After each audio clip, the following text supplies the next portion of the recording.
बिस्मिल्लाहिर्रहमानिर्रहीम। उर्दू गेट वे के मुअज़्ज़ज़ नाज़रीन व सामीन की खिदमत में अस्सलामु अलैकुम व रहमतुल्लाह।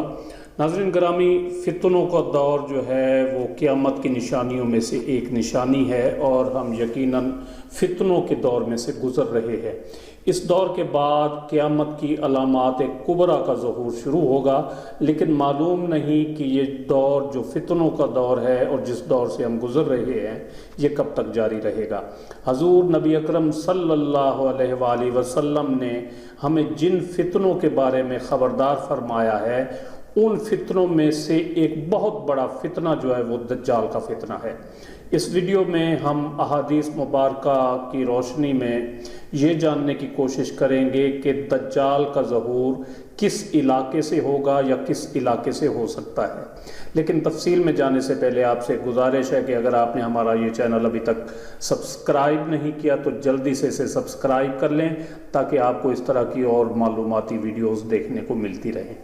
नाज़रीन ग्रामी, हज़रत अब्दुल्ला इब्न उमर रज़ी अल्लाह ताला अन्हुमा से रिवायत है कि हजूर नबी अकरम सल्लल्लाहु अलैहि वसल्लम अपने असहाब में क़याम फरमा हुए और अल्लाह तबारक व तआला की शान के लायक हम्द व सना बयान की, और फिर दज्जाल का जिक्र करते हुए फरमाया कि मैं तुम्हें उसके बारे में ख़बरदार करता हूँ। हर नबी ने अपनी कौम को उसके बारे में ख़बरदार किया है।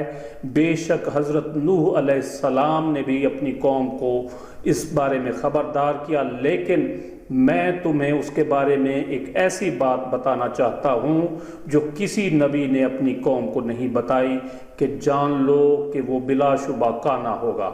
ये हदीस मुबारक सही बुखारी में, सही मुस्लिम में, तिरमिज़ी शरीफ में नकल हुई है। हज़रत अनस बिन मालिक रज़ी अल्लाह ताला अन्हु बयान करते हैं कि रसूलुल्लाह सल्लल्लाहु अलैहि वसल्लम ने फरमाया कि हर नबी ने अपनी उम्मत को काने कज़्ज़ाब यानी दज्जाल से ख़बरदार किया है, और सुनो कि वो बेशक काना होगा और तुम्हारा रब काना नहीं। इस दज्जाल की दो आंखों के दरमियान काफ फे रे यानी काफिर लिखा हुआ होगा। हज़रत अबू हुरैरा रज़ी अल्लाह ताला अन्हु से मरवी है, रसूलुल्लाह सल्लल्लाहु अलैहि वसल्लम ने फरमाया कि दज्जाल मदीना तैयबा के पास आएगा और फरिश्तों को उसकी हिफाजत करते हुए पाएगा, यानी मदीना शरीफ की हिफाजत जो है वो फरिश्ते कर रहे होंगे। बस ना तो ताउन जैसी बीमारी मदीना तैयबा में आएगी और ना ही दज्जाल इसमें आ सकता है।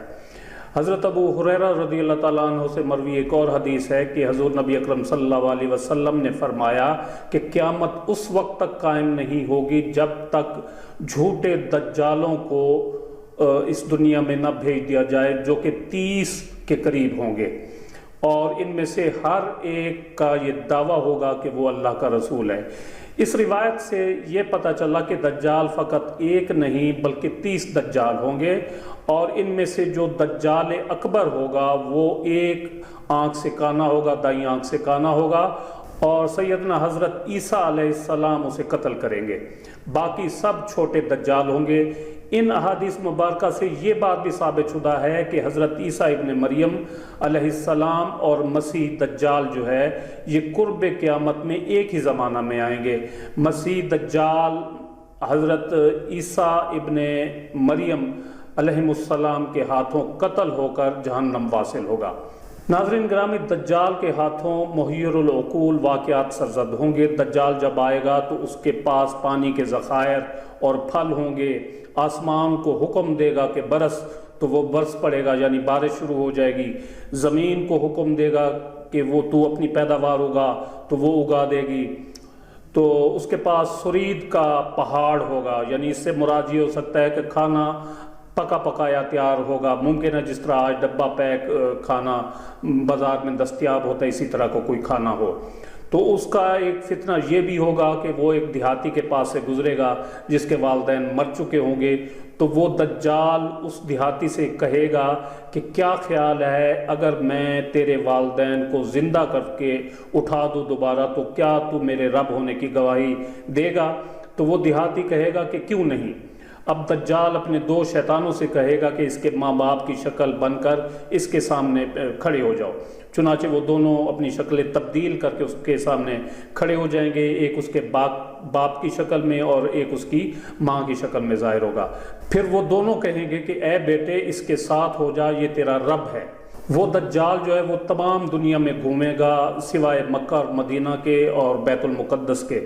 اس کے بعد حضرت عیسیٰ علیہ السلام اس کو فلسطین کے مقام لد پر، شہر جو ہے ایک لد نامی شہر ہے، اس میں اس کو قتل کر دیں گے۔ حضرت عبداللہ ابن عباس رضی اللہ تعالیٰ عنہما بیان کرتے ہیں کہ حضرت عمر بن خطاب رضی اللہ تعالیٰ عنہ نے خطبہ دیتے ہوئے فرمایا کہ اس امت میں کچھ لوگ ایسے ہوں گے کہ جو رجم یعنی سنسار کا انکار کریں گے، دجال کی آمد کا انکار کریں گے، عذاب قبر کا انکار کریں گے، شفاعت کا انکار کریں گے، اور لوگوں یعنی گناہگار مسلمانوں کے جہنم سے نکالے جانے کا انکار کریں گے۔ تو ناظرین گرامی، یہ تھی چند احادیث دجال کے بارے میں۔ اب حضور نبی اکرم صلی اللہ علیہ وآلہ وسلم کی ان احادیث مبارکہ کے بارے میں جانتے ہیں کہ جن میں آپ صلی اللہ علیہ وسلم نے دجال کے خروج جو ہے ہونے کی جگہ کا ذکر فرمایا ہے۔ حضرت ابو بکر صدیق رضی اللہ تعالیٰ عنہ سے روایت ہے، حضور نبی اکرم صلی اللہ علیہ وآلہ وسلم نے فرمایا کہ دجال مشرق کی اس سرزمین سے نکلے گا جسے خراسان کہا جائے گا۔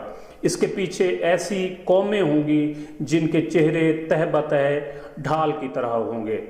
ایک اور حدیث میں آتا ہے، حضرت سعید بن مسیب رضی اللہ تعالیٰ عنہ فرماتے ہیں کہ حضرت ابو بکر صدیق رضی اللہ تعالیٰ عنہ نے دریافت فرمایا کہ کیا عراق میں کوئی ایسا علاقہ ہے جسے خراسان کہا جاتا ہو؟ لوگوں نے کہا کہ جی ہاں۔ آپ رضی اللہ تعالیٰ عنہ نے فرمایا کہ دجال وہاں سے نکلے گا۔ عراق سے مراد سرزمین فارس ہے، جس میں آج عراق، ایران، آذربائیجان اور بلوچستان کے بعض علاقے مثلا مکران وغیرہ شامل ہیں۔ اس وقت کا خراسان آج کے افغانستان اور ایران اور بلوچستان کے بعض حصوں پر مشتمل ہے۔ حضرت حیثم بن اسود فرماتے ہیں کہ مجھ سے حضرت عبداللہ بن عمر رضی اللہ تعالیٰ عنہما نے پوچھا، اور اس وقت وہ حضرت امیر معاویہ رضی اللہ تعالیٰ عنہ کے پاس بیٹھے ہوئے تھے، کہ کیا تم اس علاقے کو پہچانتے ہو جو تمہاری طرف ہے؟ وہ بہت نمکین اور دلدلی زمین ہے جس پر کائی کی طرح کوئی چیز جمی ہوئی ہے، اس علاقے کا نام کوسی ہے۔ میں نے کہا کہ میں پہچانتا ہوں۔ انہوں نے فرمایا کہ دجال پھر وہیں سے نکلے گا۔ حضرت اسحاق بن عبداللہ سے روایت ہے کہ انہوں نے حضرت انس بن مالک رضی اللہ تعالیٰ عنہ کو فرماتے سنا کہ اصفہان کے 70,000 یہودی دجال کے پیروکار ہوں گے، جن کے جسموں پر سبز رنگ کی چادریں ہوں گی۔ حضرت عمرو بن حیث حضرت ابو بکر صدیق رضی اللہ تعالیٰ عنہ سے روایت کرتے ہیں، انہوں نے بیان کیا کہ رسول اللہ صلی اللہ علیہ وسلم نے فرمایا کہ دجال زمین کے ایک ایسے حصے سے نکلے گا جو مشرق میں واقع ہے اور جس کو خراسان کہا جاتا ہے۔ اس کے ساتھ لوگوں کے کتنے ہی گروہ ہوں گے، اور ان میں سے ایک گروہ کے لوگوں کے چہرے تہ بتہ پھولی ہوئی ڈھال کی مانند ہوں گے۔ دجال کے ساتھ ایک ایسا گروہ بھی ہوگا جن کے چہرے پھولی ہوئی ڈھال کی مانند ہوں گے۔ کیا واقع میں ان کے چہرے ایسے ہوں گے، یا پھر انہوں نے اپنے چہروں پر کوئی ایسی چیز پہن رکھی ہوگی جس سے وہ اس طرح نظر آ رہے ہوں گے؟